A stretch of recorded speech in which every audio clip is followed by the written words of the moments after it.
హైదరాబాద్లో ఇతను చేసిన పాపాలన్నీ కూడా రోడ్డెక్కేసినాయి. ఇతను ఎవరెవరి దగ్గర అయితే అపార్ట్మెంట్లు విల్లాలు ఇస్తామని చెప్పని డబ్బులు వసూలు చేశాడో కోట్లు వందల కోట్ల రూపాయలు, వాళ్ళందరూ బజార్కి ఎక్కి ఇతన్ని జుట్టు పట్టుకునే పరిస్థితికి వచ్చింది.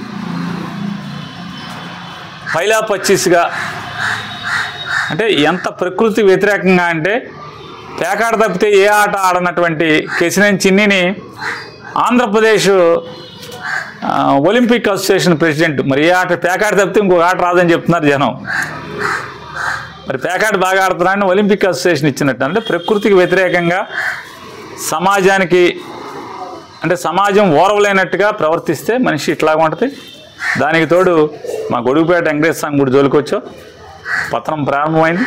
దీని వెనకాల ఎవడెవడు ఉంటే అది చిన్నీతో పాటుగా ప్రభుత్వ పెద్దలు ఎవరున్నారో వాళ్ళందరికీ కూడా పతనం ప్రారంభమైనట్టు అనేది ఈ సంకేతాలు